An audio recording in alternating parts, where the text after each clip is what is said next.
7 मई वैशाख चतुर्दशी तिथि मंगलवार।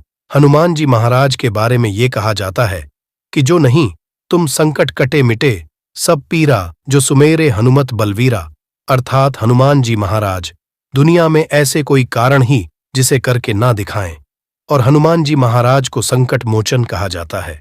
श्री राम ने स्वयं हनुमान जी को वरदान दिया है कि आप कलयुग में रहकर के मेरे भक्तों को और अपने भक्तों को हमेशा सुखी रखना, उनके कष्टों को दूर करना देखिए। मंगलवार के दिन हनुमान जी महाराज को समर्पित है। मंगलवार के दिन हनुमान जी महाराज को समर्पित है और मंगलवार के दिन भूमिपुत्र मंगल को समर्पित है। वैदिक ग्रंथों की माने तो मंगल का दिन बहुत ही शुभ होता है, कल्याणकारी समझा जाता है। इस दिन भक्तराज हनुमान जी की अपने भक्तों को ही शुद्ध लेते हैं। इस दिन हनुमान जी महाराज अपने भक्तों को आज के दिन शुद्ध। अगर आपको आपकी सफलता हासिल करने में कोई बाधा आ रही है, परेशानी आ रही है, कर्जे के बाहर से परेशान है, तो आज के वीडियो में मैं आप लोगों को बहुत सारा उपाय बताऊंगा। जो उपाय बन पड़े वह उपाय जरूर करिएगा। और हनुमान जी महाराज को कलयुग का साक्षात एकमात्र ऐसा जीवित देवता कह गए हैं। तत्काल रिजल्ट देते हैं, तत्काल आपको फायदा पहुंचाते हैं। मान के चलिए, अगर आपको किसी भी प्रकार की परेशानी है तो हनुमान मंदिर में जाइए, बिल्कुल ही आप एक चढ़ाई। अब देखना दूसरे दिन वो परेशानी स्वतः ही धीरे धीरे ठीक होना शुरू हो जाती है। हनुमान जी महाराज को तात्कालिक देवता कह गए हैं। ये प्रत्यक्ष रूप में कलयुग में आज भी हमारे बीच में समाज में रहते हैं, परंतु हमें देखिए उतने ज्यादा दिव्य दृष्टि हासिल नहीं, ज्ञान हासिल नहीं है, उतनी ज्यादा हमें शक्तियां सिद्धियां हासिल नहीं, जिसके चलते हनुमान जी महाराज को देख नहीं पाते। परंतु आज भी हमारे बीच हनुमान जी महाराज समाज में रहते हैं। हम देख नहीं पाते तो हमें मंगलवार के दिन क्या नहीं करना चाहिए? मंगलवार के दिन ऐसे कौन से उपाय करना चाहिए जिसे हनुमान जी महाराज आज की इस वीडियो में जानेंगे। साथ ही इस वीडियो में जानेंगे कर्ज से छुटकारा पाने का रामबाण, क्योंकि मंगलदेव नाराज होते हैं, मंगल दोष लगते हैं, तब व्यक्ति के जीवन में कर्जे का भार बढ़ता है। जी हां, भूमिपुत्र जो मंगल कह गए हैं, इन्हीं के कारण ही कर्जे का भार हमारे जीवन में आता है। कर्जे बढ़ते हैं और भूमिपुत्र जो मंगल देव हैं, इनके स्वामी कौन हैं? हनुमान जी महाराज। तो मैं आप लोगों को सारी जानकारी इस वीडियो में विस्तार से बताऊंगा। मंगलवार के दिन क्या करना चाहिए, नहीं करना चाहिए, कौन सी उपाय से कर्जे के भार से तत्काल छुटकारा मिलेंगे। वीडियो को कंटिन्यू देखना और हां, कमेंट बॉक्स में जय श्री राम जरूर लिखना। आज की वीडियो मिस करते हैं दर्शकों, सारी जिंदगी आपको पछताना पड़ेगा, क्योंकि जो उपाय बताऊंगा यह उपाय लाखों रुपए खर्च करने के बाद भी कोई नहीं बताने वाले। आइए सर्वप्रथम जानते हैं कि मंगलवार के दिन क्या नहीं करना चाहिए। तो मंगलवार के दिन शारीरिक संबंध नहीं बनाना चाहिए। इस दिन शारीरिक संबंध बनाने से बचना चाहिए। जो नवविवाहित युवक हैं, जैसे कि मंगलवार के दिन आपने अविवाह करके जैसे लाए हैं, तो इस दिन संबंध क्यों नहीं बनाना चाहिए। इस दिन संबंध बनाने से जो बच्चे होते हैं, नपुंसक पैदा होते हैं, तो इस बात का विशेष ध्यान रखें। मंगलवार के दिन शारीरिक संबंध बनाने से भी बचना चाहिए। इससे मंगल दोष लगता है, हमारे मंगल बिल्कुल ही कमजोर हो जाते हैं। ये भी कहा जाता है कि मंगलवार को और घी नहीं खाना चाहिए। इससे स्वास्थ्य पर असर पड़ता है और हर कार्य में बाधा आती है। जैसे कि आपके स्वास्थ्य में किसी भी प्रकार का हर कोई समस्या चली, पहले से तो वो समस्या और तीव्र बढ़ जाती, और इस दिन नमक लेकर के खाने से, अर्थात इस दिन एक्स्ट्रा नमक मांग करके खाने से कर्जे का भार बढ़ता है। मंगलवार के दिन मांस है, मछली है, ये भी खाने से बचना चाहिए। बिल्कुल ही आपके अच्छे जीवन, उसमें भी तूफान आ सकता। अगर आप इस दिन मांस मछली का सेवन करना शुरू कर चुके हैं तो बंद कर दीजिए। ये आपको बर्बादी की ओर ले चलते हैं।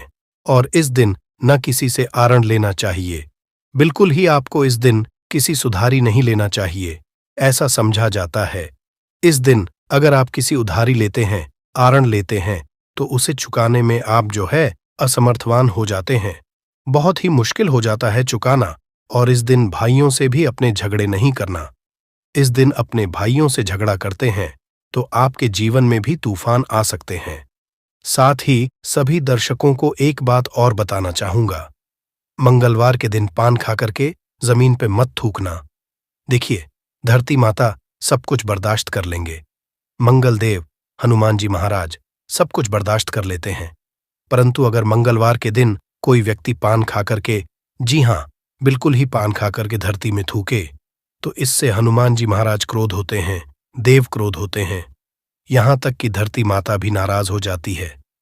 तो कौन सी कार्य करने से हमें बचना चाहिए?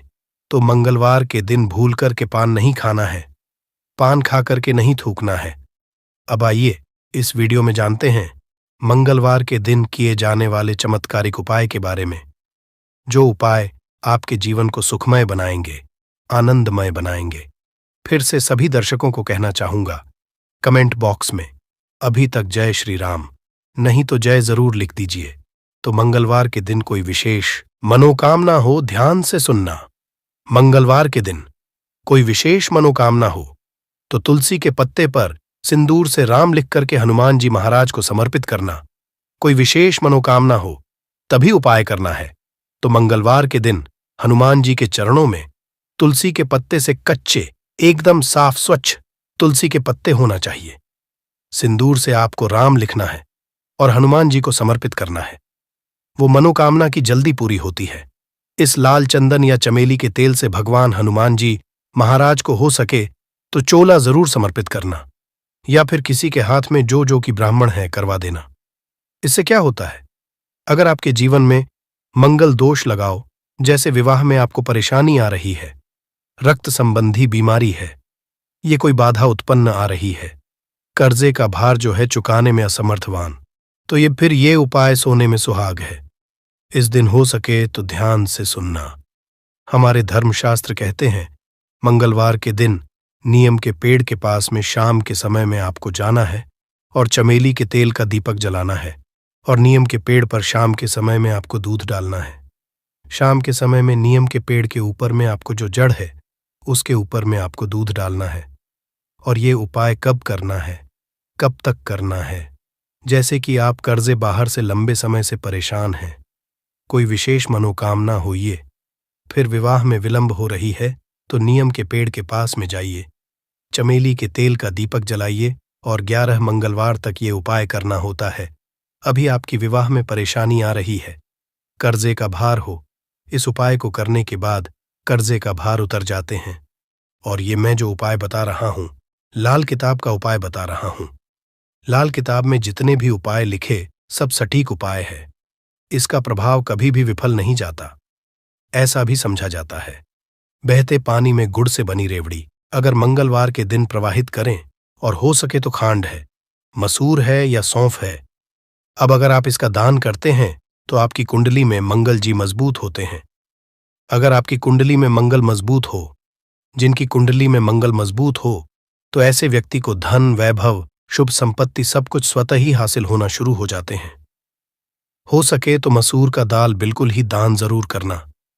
मसूर की दाल बहुत ही उत्तम। ये भी कहा जाता है कि इस दिन बुआ या बहन को लाल कपड़ा दान जरूर करना चाहिए। जैसे कि कोई आपके कार्य में विलंब आ रही है, परेशानी आ रही है, आपको समझ में नहीं आ रहा है, तो इस दिन अपने बुआ को या फिर बहन को लाल कलर के कपड़े दान जरूर कर देना, आपके मंगल मजबूत हो जाएंगे। इसके बाद मंगलवार के दिन लाल वस्त्र है, लाल फल है, लाल फूल है, लाल चंदन है, लाल रंग की मिठाई है, ये हनुमान जी महाराज चढ़ाने से सभी प्रकार की कामना की पूर्ति होती है। मंगलवार के दिन हो सके तो राम ध्वजा जरूर चढ़ाइए, जिसमें राम लिखा जो ध्वजा है हनुमान जी महाराज को प्रार्थना करते हुए चढ़ाइए, तो आपको आर्थिक परेशानी से छुटकारा मिलती है। अर्थात आपके जीवन में जैसे धान आने का मार्ग बंद हो चुकी है, काफी परेशान हो चुके हैं, तो धान आने के जो मार्ग होते हैं फिर से खुल जाते हैं। इसी के साथ मंगलवार के दिन, जी हां, मंगलवार के दिन पान के पत्ते पर ध्यान से सुनिएगा, पान के पत्ते पर श्री राम लिख करके, पान के पत्ते पर श्री राम लिख करके 21 पान के पत्ते की माला बना लेना है और इसे हनुमान जी महाराज को यह माला पहना देना है। ऐसा समझा जाता है इस उपाय से न चाहते हुए भी हनुमान जी महाराज आपकी मनोकामना को पूर्ण करती, इसमें संदेह नहीं है। जो भी विशेष मनोकामना, अगर आपकी कोई विशेष बड़ी मनोकामना हो तो ये उपाय को 5 मंगलवार तक प्रतिदिन बिल्कुल ही करना है। 5 मंगलवार बिल्कुल ही बीच में आपको गैप नहीं करना है, छोड़ना नहीं है, यह भी समझा जाता है। हनुमान जी महाराज के आप सारे जितने भी उपाय बताए हो, यह उपाय करें या ना करें, परंतु अगर मंगलवार के दिन अब हनुमान मंदिर में चले जाइए और हनुमान मंदिर में जाकर के 5 बार अगर आप जो है हनुमान चालीसा या बजरंग बाण का पाठ करते हैं या फिर संकट मोचन अष्टक का पाठ करते हैं तो बड़ी से बड़ी समस्या चुटकियों में टल जाते हैं। बिल्कुल इसमें संदेह नहीं, बड़ी से बड़ी समस्या चुटकियों में टल जाते हैं, क्योंकि कहा भी जाता है जो हनुमान जी महाराज कलयुग में प्रत्यक्ष देवता हैं। जितने भी संकट हैं, कष्ट हैं, परेशानी है, दुख हैं, तकलीफ हैं, दरिद्रता है, सारी समस्या को इस चुटकियों में समर्थक कर सकते हैं। हमने इस वीडियो में बहुत सारे उपाय बताए हैं। अगर कर्जे के भार से लंबे से परेशान हैं तो आरण मोचन एक आता है, हनुमान जी महाराज का स्तोत्र, आप उनका भी पाठ कर सकते हैं। रेड मोचन हनुमान स्रोत पाठ आते हैं, आप गूगल में सर्च करके देखिए, आपको मिल जाएंगे, आप इनका भी पाठ कर सकते हैं। ऐसा भी समझा जाता है लगातार हनुमान चालीसा के 21 दिनों के पाठ से लगातार हनुमान चालीसा के घी का दीपक जलाइए। हनुमान जी महाराज की तस्वीरें या मूर्तियों के सामने में और सुबह शाम दिनों तक आपको बिल्कुल ही हनुमान चालीसा का पाठ करना है। और कितने पाठ करना है वो भी ध्यान से सुन लीजिए। तो आपको 21 पाठ एक दिन में आप जो है 10 सुबह कर लीजिए, 11 शाम के कीजिए, तो इस तरह आपको 21 पाठ करना है। तो 21 पाठ 21 दिनों तक करने से आप देखिए कैसा भी सर पे कर्जे का भार बढ़ा हो वो धीरे धीरे उतर जाता है, क्योंकि मंगल दोष के कारण कर्जे का भार उतरता है। मंगल का हनुमान जी महाराज ये कर्जे से आपको बिल्कुल ही छुटकारा दिला देते हैं। संदेह नहीं है इस बात पे, आप संदेह ना करें, ये उपाय में संदेह ना करें, आपको 100% लाभ मिलेंगे। जीवन में किसी भी समस्या में घिरे हैं, बजरंग बाण या हनुमान चालीसा बहुत ही अच्छा उपाय है। तो दोस्तों ये थी आज की छोटी सी जानकारी मंगलवार संबंधी। यह कैसा लगा हमें कमेंट सेक्शन में जरूर बताइएगा, जिसके बारे में अगर आप जान लोगे तो आप कंगाल होने से बच जाओगे। आपको हम बता रहे हैं कि जब आपके हाथ तंग चल रहे हो, जब रुपए पैसे कहीं से हासिल ही ना हो पा रहे हो, जीवन में चारों तरफ से केवल और केवल परेशानियां आ गई हो, उनसे बाहर निकल कोई रास्ता ना दिखाई पड़ रहा हो, व्यापार, फैक्ट्री, नौकरी, दुकान या कुछ भी ना चल रहा, चारों तरफ से नुकसान ही नुकसान हो रहा हो, तो आपको यह एक उपाय केवल एक दिन कर लेना है। और गुरुजी ने कहा कि आप कुछ ही दिनों में देखेंगे कि आपके जीवन में कितना बड़ा चमत्कार हुआ है। धन हासिली के नए नए मार्ग बन जाते हैं, जीवन की सारी बाधाएं समाप्त हो जाती हैं और आपको सुख समृद्धि की हासिलें होती है। तो चलिए जानते हैं इस विषय उपाय के बारे में, परंतु उससे पहले एक निवेदन है कि अगर आप चैनल पर नए हैं तो कृपया चैनल को सब्सक्राइब जरूर कर लें और कमेंट बॉक्स में जय मां लक्ष्मी जरूर लिखें। माता लक्ष्मी दोस्तों, हम लोग अक्सर खाना थोड़ा ज्यादा ही बनाते हैं और फिर कुछ खाना बच भी जाता है। सब्जी या ग्रेवी अक्सर खत्म हो जाती है और केवल रोटी बच जाती है। अगले दिन बासी रोटियों को घर के सदस्य या बच्चे खाने कतराते हैं। अगर आपके में भी ऐसा होता है तो ये जानकारी आपको हिलाकर रख देगी। अगर आप भी ऐसी रोटी खाते हैं तो आपको मालामाल होने से कोई भी नहीं रोक सकता। इसी के साथ ही इस वीडियो में हम जानेंगे कुछ ऐसी गलतियों के बारे में जो अगर आपके घर में भी महिलाएं करती हैं तो आज ही बंद कर दें, वरना पूरा घर हो जाएगा नष्ट। तो पूरी जानकारी के लिए इस वीडियो को अंत तक जरूर देखिएगा दोस्तों। रसोई घर में ये गलती कभी भी नहीं करनी चाहिए। यकीन शास्त्रों द्वारा रसोई में इन गलतियों को करने वाला व्यक्ति हर हाल में वह निर्धन हो जाता है, उसे गरीबी का सामना करना पड़ता है, पूरे परिवार को इसका खामियाजा भुगतना पड़ता है। शास्त्रों में स्पष्ट बताया गया है कि जिस घर में मां अन्नपूर्ण जी का वास हो जाए तो मां के साथ साथ सभी देवी देवता एक साथ निवास करते हैं। ऐसा करने वालों के घर में अनाज का भंडार धन दौलत से भरा रहता है। जिस भी व्यक्ति के घर में ये गलतियां अगर होती तो इसे आप मामूली ना समझे और ना ही नजरअंदाज करने की गलती करें। आपका पूरा घर निधन हो सकता है। दोस्तों, व्यक्ति अगर जीवन में सफलता करना चाहता है तो उसके लिए सबसे ज्यादा जरूरी है उसके स्वास्थ्य का सही होना, और उसका शरीर अगर स्वस्थ होता है तो व्यक्ति सदैव ही अपने लक्ष्य को हासिल कर सकता है।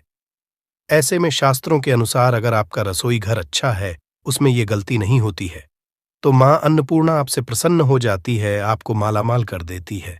तो चलिए जानते हैं कौन सी है वो गलतियां हैं, परंतु उससे पहले दोस्तों आपसे रिक्वेस्ट है कि वीडियो को लाइक करें, अपने दोस्तों के साथ शेयर करें, और अगर आपने अभी तक चैनल को सब्सक्राइब नहीं किया तो सब्सक्राइब करके बेल आइकॉन जरूर प्रेस करें।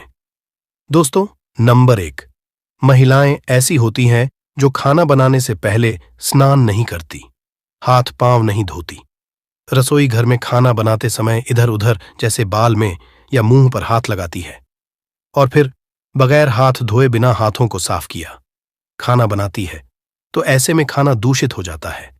इस तरह का खाना खाने पर घर परिवार में बीमारी आती है। माता अन्नपूर्णा जी नाराज हो जाती हैं। ऐसे घरों में दरिद्रता का वास हो जाता है। ऐसे घर में रहने वाले व्यक्ति कामयाबी हासिल नहीं कर पाते और राहु केतु का भी बुरा प्रभाव पड़ता है। इसीलिए गलती कभी भी नहीं करनी ही चाहिए। सदैव स्वच्छ हाथों से ही खाना बनाना चाहिए। ऐसा करना माता अन्नपूर्णा को अति प्रसन्न करती है। दोस्तों, नंबर 2 शास्त्र में बताया गया है, जहां पर महिलाएं भोजन बनाती हैं, वह स्थान स्वच्छ ना हो तो राहु केतु का बुरा प्रभाव पड़ता ही है। साथ ही क्षण भी रुष्ट हो जाते हैं। ऐसे घरों में कमाने वाले व्यक्ति पर बुरा असर होता है। पूरा हर धीरे धीरे निर्धनता का शिकार होता चला जाता है। इसीलिए घर सदैव साफ सुथरा रखना चाहिए और गंगा जल से छिड़काव जरूर करना चाहिए। ऐसा करने से माता अन्नपूर्णा आकर्षित होती है और आपको आपके हर कार्य में कामयाबी मिलेगी। साथ ही उसके परिवार के हर सदस्य को उनके काम में कामयाबी मिलती है। नंबर 3, दोस्तों, अपने घर में धारदार चीज नहीं रखनी चाहिए। इससे परिवार में तनाव बढ़ता है और झगड़े आदि होने लगते हैं। ऐसे में रसोई घर में 1 या 2 से ज्यादा चाकू छुरी नहीं रखने चाहिए, ऐसे जिसका आप उपाय नहीं करते हैं, परंतु आपने अब तक रसोई घर में उसे रखा हुआ है, तो ऐसे ही बेकार परिधारदार वस्तुओं को तुरंत ही बाहर कर देना, क्योंकि ऐसी चीजें घर में रखने से नकारात्मकता आकर्षित होती है। इससे काफी बुरा प्रभाव पड़ता है। नंबर 4, रसोई घर के सामने जूते, चप्पल, झाड़ू, पोछा कभी भी नहीं रखना चाहिए। इससे माता अन्नपूर्णा नाराज होती है और पूरे घर को गरीबी का सामना करना पड़ता है। इसे पाप भी समझा जाता है। इसीलिए आपको कभी भी चप्पल, जूते या झाड़ू, पोछा घर के सामने नहीं रखनी चाहिए, क्योंकि इससे घोर अनर्थ हो सकता है और माता नाराज हो सकती है। नंबर 5, रसोई घर में खाना बनाते समय में महिलाओं को भोजन झूठा नहीं करना चाहिए। ऐसा करने मां अन्नपूर्णा जी का पूर्ण अपमान होता है। इससे घर में दरिद्रता का वास हो जाता है और माता लक्ष्मी भी घर से रूठकर चली जाती है। बहुत सी महिलाएं खाना बनाते समय खाने में नमक या मसाले चेक करने के लिए भी खाने लगती है। ऐसा नहीं करना, शुभता का ख्याल रखें और खाना बनाते समय पूरे खाने को कभी भी झूठा न करें, क्योंकि ऐसे में उनका अपमान समझा जाता है। घर की सुख शांति भंग हो जाती है। इसीलिए अगर आप खाना बनाएं तो सबसे पहले आप खाने को थोड़ा कहीं पर चढ़ा दें, थोड़ा सा किसी को खिला दें, तब भी आप भोजन छक सकते हैं। नंबर 6, अगर बार बार आपके भोजन में बाल निकल आते हैं, इसे आप मामूली ना समझें। ऐसा समझा जाता है कि खाने में बार बार बाल आना राहु केतु का बुरा प्रभाव होता है। ऐसा घर सदैव निधन का निधन ही रहता है। खाने में कभी भी बाल नहीं आना चाहिए, क्योंकि यह मां अन्नपूर्णा का सबसे बड़ा अपमान समझा जाता है। ये घोर अनर्थ समझा जाता है।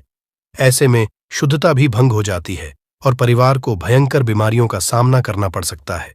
ये भूल कर भी ना करें और खाना बनाते समय सदैव औरतों को अपने बाल बांधकर ही खाना बनाना चाहिए। दोस्त, वास्तुशास्त्र के अनुसार कुछ वस्तुएं ऐसी हैं जो रसोई घर में बिल्कुल भी नहीं रखनी चाहिए।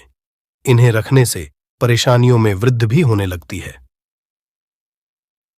नंबर 1, शीशा घर को सुंदर रखने के लिए कुछ लोग किचन में शीशा लगा देते हैं, परंतु शास्त्र की माने तो रसोई घर में शीशे का उपाय नहीं करना चाहिए। ऐसा इसलिए कि क्योंकि किचन में चूल्हा अग्निदेव का सूचक समझा जाता है, अगर शीशे में अग्नि का प्रतिबिंब दिख जाता है तो घर में अशुभ समझा जाता है।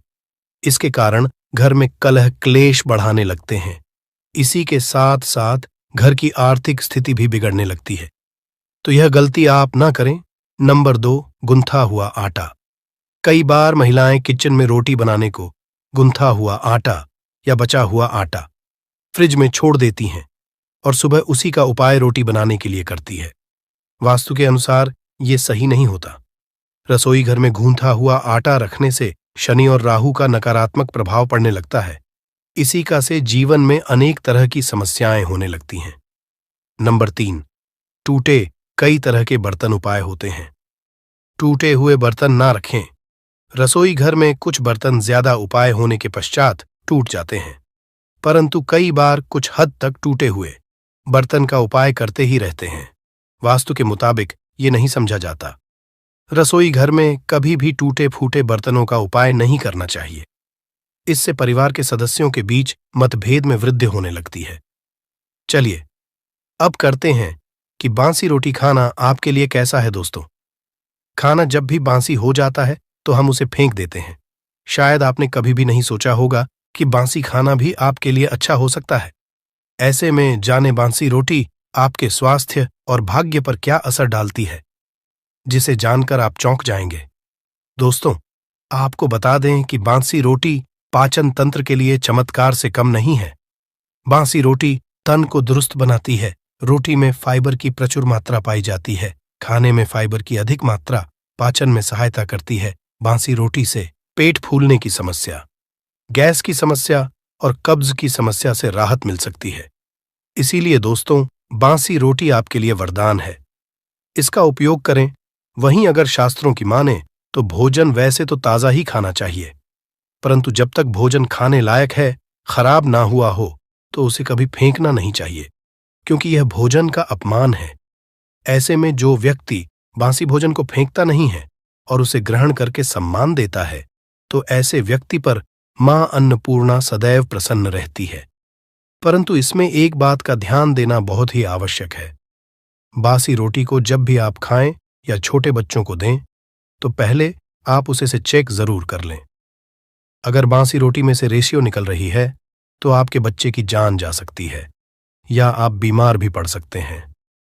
बासी रोटी भले ही किसी चमत्कार से कम ना हो, परंतु लंबे समय तक बासी रोटी घर में रखना जहर के समान मानी जाती है। इसीलिए रेशियो वाली रोटी कभी भी ना खाएं। अब दोस्तों, आपको पूज्य गुरुजी द्वारा बताया गया उपाय बताने जा रहे हैं। प्रभावशाली चमत्कारिक उपाय है जो कि आपकी किस्मत को चमका देंगे। आपको लाभ शुरू करते हैं दोस्तों। परंपरा में गाय, गंगा और गायत्री का बहुत ज्यादा धार्मिक महत्व है। मान्यता है गौ माता के शरीर पर 33 कोटि देवी देवताओं का वास होता है। गौ माता की पूजा करने वाले जातक पर इन सभी देवी देवताओं की कृपा बरसती है। गौ सेवा से न केवल इस जन्म के बल्कि पूर्व के भी दोष दूर हो जाते हैं। हर एक सुबह जब आपके घर में भोजन बनाना प्रारंभ हो तो सबसे पहले बनाई गई रोटी को आप गौ माता के नाम से निकाल दें और भोजन कर पूर्व गौ माता को इस रोटी को खिलाएं। अगर संभव हो तो काली गाय को खिलाएं। ये भी काली गाय ना मिले तो सफेद गाय को भी आप खिला सकते हैं। आपको बता दें कि गाय को आप भी रोटी बनाएं। प्रतिदिन ताज़ी रोटी ही बनाएं।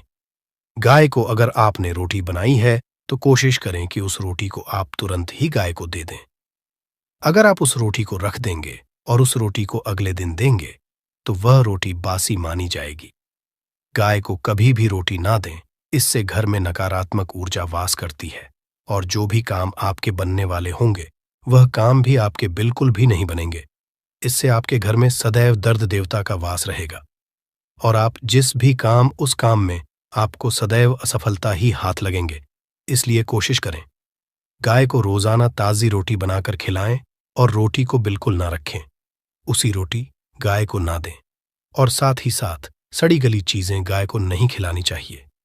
घर में कोई फल कोई सब्जी है, सो जाए तो लोग क्या करते हैं, गाय को देते हैं। नहीं, ऐसा नहीं करना चाहिए। ऐसा करने से अगर आप गाय खिलाते हैं तो और आप आपके भाग्य बन जाते हैं। आप बिल्कुल सड़ी गली चीजें गाय को ना खिलाएं और साथ ही साथ अब आटे की 11 लोहियां बनाकर उनके ऊपर हल्दी लगाएं इसके बाद को खिलाएं। हर एक लोह को खिलाते समय गाय के सींगों पर आप हाथ फेरें, पीठ पर हाथ फेरें, मस्तक पर हाथ फेरे रहे हैं। माता गाय के अब चरणों का स्पर्श करें।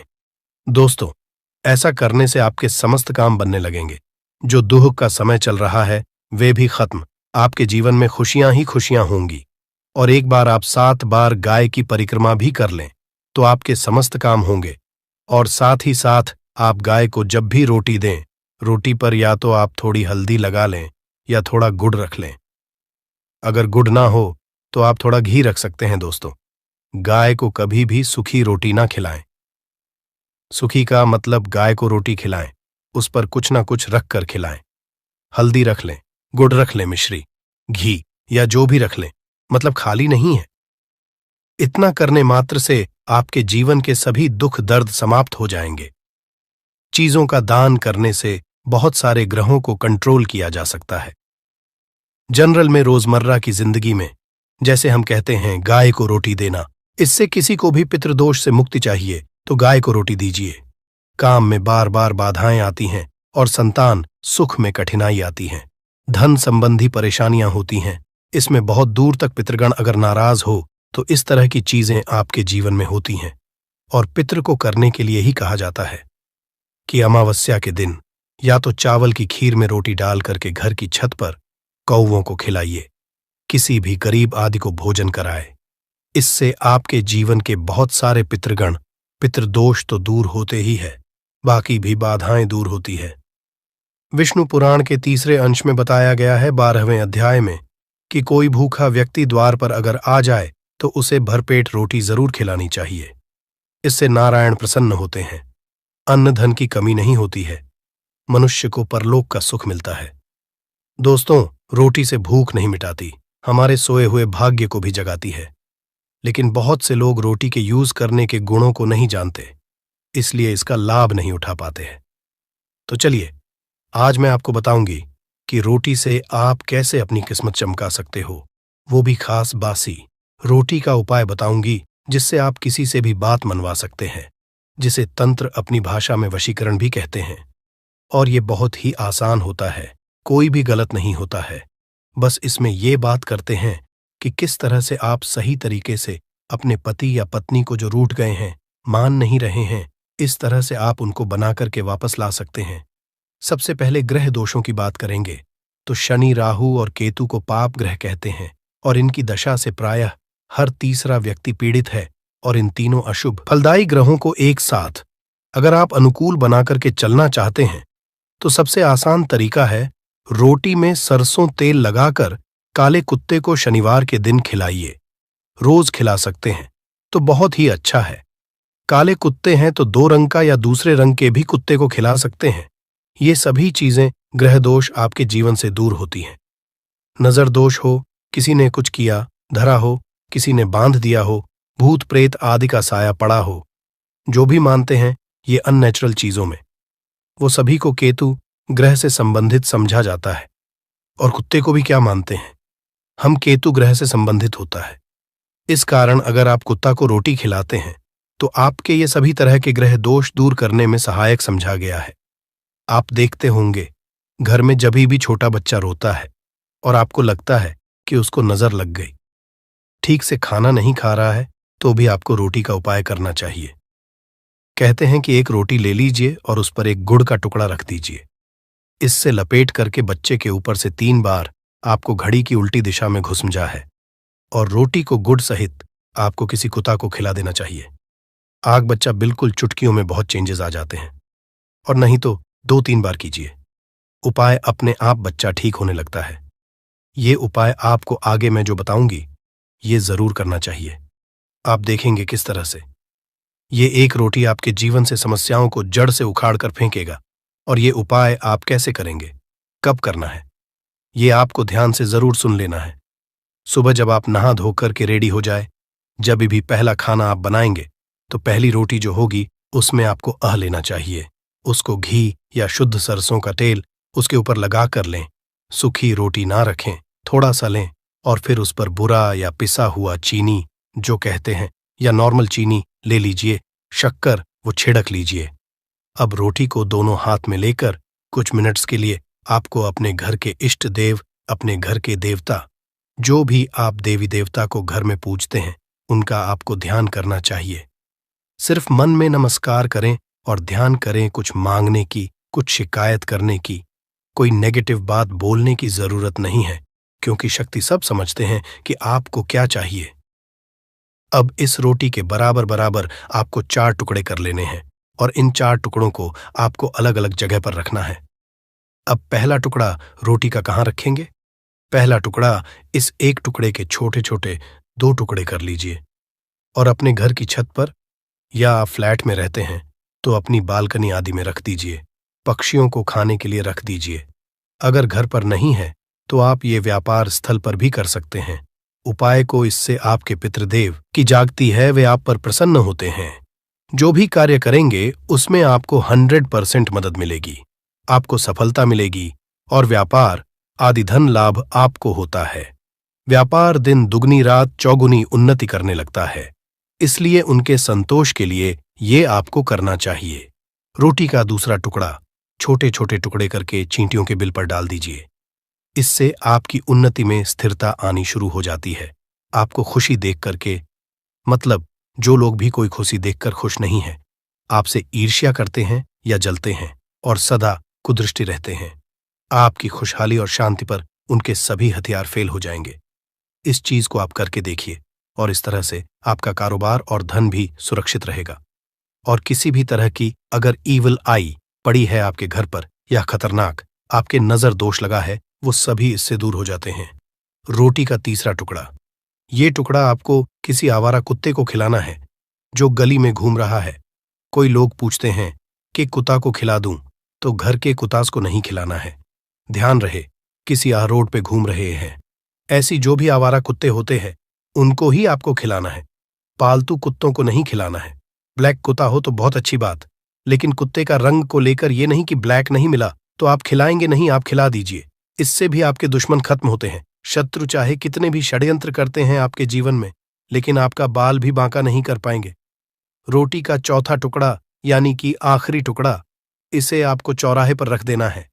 ये महामई का भोग कहलाता है और इस क्रिया को करने से महामई आपकी सभी ओर से रक्षा करती है। चाहे किसी ने भी आपके ऊपर शक्तिशाली तांत्रिक क्रिया आदि भी किया है, किसी भी तरह की नेगेटिव एनर्जी आपके ऊपर डाली है, तो माता रानी की कृपा से आपके बिना कुछ किए वो अपने आप निष्फल हो जाता है।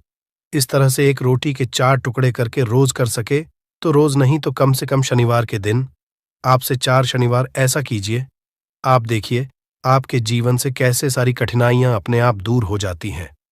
अब हम बात करें, औरतों की कई स्त्रियों को शिकायत रहती है कि उनके पति उनके साथ अच्छा व्यवहार नहीं करते। आए दिन पति पत्नी के बीच झगड़ा और मनमुटाव चलता रहता है। ऐसे में पुरुष तो काम पे निकल जाते हैं, लेकिन एक घरेलू स्त्री होती है, उसके लिए बहुत दिक्कत होती है। घर में इतना काम करने के बाद भी, या कोई वर्किंग भी वूमेन होती है, तो अगर पति उनका साथ नहीं देता तो ये उनके बाद उनका दिल तोड़ देती है। और अगर आपको भी लगता है कि घर वाले घर वालों के ज्यादा कहने में है, पतिदेव या भटक गए हैं, तो आपको बासी रोटी का एक बताऊंगी मैं मंत्र, वो आपको बासी रोटी लेकर के करना चाहिए। इससे आपका जीवन बहुत हद तक सुखमय हो जाता है। अगर आप पुरुष है तो भी आप इस उपाय को कर सकते हैं। अगर आपकी पत्नी किसी और के वश में हो गई है या कोई गलत काम करने लगी है तो आप ये उपाय उनके लिए भी कर सकते हैं। लेकिन ध्यान रखें, ऐसी ही या महिला के लिए करें या ऐसे ही पुरुष या लड़के के लिए करें जो आपके हैं या आप जिनके लायक हैं, योग्य हैं। ऐसा नहीं कि कोई खूबसूरत लड़की देखी या शादीशुदा महिला देखा, उस पे पड़ोस में है, ये है, वो लगते हैं, उन पे मोहित हो गए और उसके बाद उनको बस में करने की सोचने लगे। ऐसा न करें, ये क्रिया उल्टा पड़ सकता है। उल्टा वो आपसे उससे भी ज्यादा नफरत कर सकते हैं। इस तरीके की मदद तभी लें जब कोई योग्य पर्सन हो जो आपके हैं, या लगता है कि नहीं ये हमारे साथ थे और अभी बिछड़ गए हैं हमसे। चाहे आप लिव इन में किसी के साथ बहुत दिनों तक रह रहे थे, या फिर आपको लगता है कि आप गर्लफ्रेंड बॉयफ्रेंड हैं बहुत सालों से और अचानक से वो दूर चले गए, तो आप इस उपाय को कर सकते हैं। लेकिन बेस्ट ये उपाय काम करते हैं पति और पत्नी, क्योंकि रोटी जो होती है वो खिलानी पड़ती है आधी आधी। तो ऐसे में जो साथ में रहते हो वो ये उपाय करें तो ज्यादा अच्छा हो सकता है। अगर आपको लगता है कि आपके साथ ही किसी दूसरे रिश्ते के अंदर भी फंस गए हैं, तो ये बस में तरीका करने का बहुत तरीका है। सुबह स्नान आदि से निपट लीजिए, इसके बाद कीजिए नहाने धोने के बाद रोटियां बना लें, और आपके पति जब खाना मांगे तो रोटियों के ऊपर आपको प्याज के रस से एक मंत्र लिखना है, वो बताऊंगी, और उस पर घी या मक्खन लगाकर के पत्ती को परोस देना है।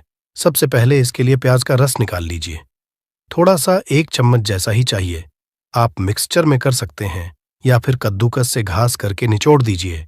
फिर ये आपको एक थाली लेनी है या परात लेना है, उसमें सिंदूर से का नाम लिखिए जिसको आप बस में करना चाहते हैं। चाहे हम समझते हैं कि ये 5 कनेर के फूल वाला उपाय करना किसको है, तो देखिए यहां पर सीधी सी बात है कि ये 5 कनेर के फूल वाला जो उपाय है ये किस लिए किया जा रहा है। ये मनोकामना को पूर्ण करने के लिए किया जा रहा है, या आपके जीवन में जो दुख और परेशानियां हैं उनको दूर करने के लिए किया जा रहा है, या आपका कोई बड़ा काम है जो कि नहीं हो पा रहा है, आप उसके इस उपाय को कर सकते हो, है ना। तो सीधी सी बात यह है कि आप अपनी किसी भी तरह की मनोकामना के लिए इस वाले उपाय को कर सकते हो।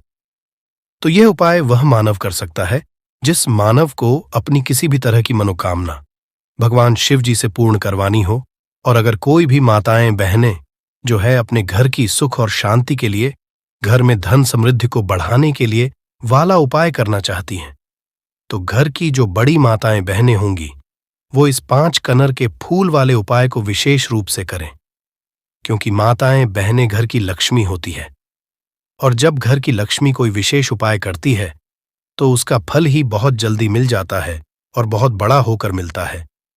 अन्यथा इस उपाय को कोई भी मानव कर सकता है, चाहे वह बड़ा हो, चाहे वो छोटा हो, चाहे वो बच्चा हो। जिस मानव को ये 5 कनेर के फूल वाला उपाय समझ आ गया, वह मानव इस 5 कनेर के फूल वाले को मंगलवार के अष्टमी के दिन जरूर करें, क्योंकि उसको इस उपाय को फल बहुत ही जल्दी मिल जाएगा। क्योंकि मंगलवार की अष्टमी के दिन भगवान शिव जी बहुत आसानी से प्रसन्न हो जाते हैं। तो आइए अब हम समझते हैं कि इस 5 कनेर के फूल वाले उपाय को आपको करना कैसे है, और इस उपाय को करने का जो समय है वो क्या है। तो देखिए, इस मंगलवार के अष्टमी के दिन किए जाने वाले ये 5 कनेर के फूल वाला जो उपाय है, ये रूप से सुबह के समय होगा। किस समय होगा? सुबह के समय होगा। आपको कोशिश यही करनी है कि सुबह के समय हम इस 5 कनेर के फूल वाले उपाय को कर लें। पर किसी कारणवश अगर आप सुबह इस उपाय को ना कर पाओ, आपको कहीं काम से जाना हो या किसी और काम की वजह से आप उपाय को ना कर पाओ, तो आपके पास फिर दूसरा मौका रहेगा, जो कि शाम के समय का रहेगा, प्रदोष काल का रहेगा। अब भाई, प्रदोष काल का समय भी एक बहुत ही लोगों के मन में प्रश्न जाता है कि भाई ये समय होता कब है, कितने बजे से लेकर कितने बजे के बीच तक का ये समय होता है, ताकि हमें उपाय के लिए जो है करने का समय पता लग जाए।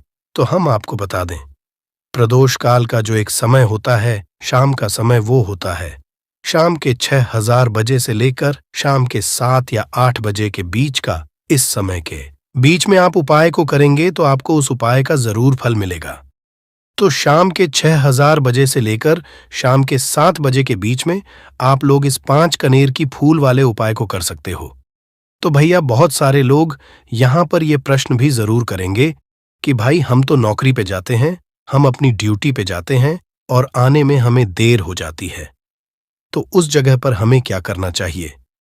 तो देखिए, उन लोगों को भी टेंशन लेने की जरूरत नहीं है। अगर आप लोग इस उपाय को शाम के समय प्रदोष काल में कर रहे हैं, और अगर आप आने में देरी भी हो जाती है, आपको आने में 7 बजे तक आप पाते हो, तो भाई आप 7:10 या रात 8 बजे तक भी अगर उपाय को करोगे तो भी चल जाएगा। और अगर इससे भी थोड़ा देर हो जाती है ना, तो भी आप उपाय को कर सकते हो, क्योंकि मंगलवार की अष्टमी का दिन है। ये दिन बहुत ही कम आता है पूरे साल भर में, इसलिए जब आपको मकान मिल जाए, जब आप इस उपाय को जरूर कर लेना है। न कोई भी उपाय हो, आप कभी भी कर सकते हो। मंगलवार की अष्टमी के दिन बस कोशिश करना कि समय के थोड़ा अंतर्गत ही कर लो, पर कारणवश अगर ना कर पाओ तो फिर आप थोड़ा देरी से भी कर सकते हो। आपको उपाय का फल जरूर मिलेगा, क्योंकि भगवान शिव विजन बहुत ज्यादा प्रसन्न होते हैं सभी भक्तगणों से जो उनको प्रसन्न करते हैं, है ना? तो अब हम यहाँ पर समझते हैं कि आपको उपाय कैसे करना है। सबसे पहली चीज दोस्तों, ये जो उपाय है ये 5 कनेर के फूल वाला उपाय है। तो सीधी सी बात है, इस उपाय में हमें 5 कनेर के फूल तो लेने ही लेने पड़ेंगे। अब यहाँ पर एक सबसे बड़ी गलती होती है जो कि आप उपाय में करते हो और आपको पता भी नहीं लगता है, जो कि हम आपको बताते हैं। देखिए, जो आप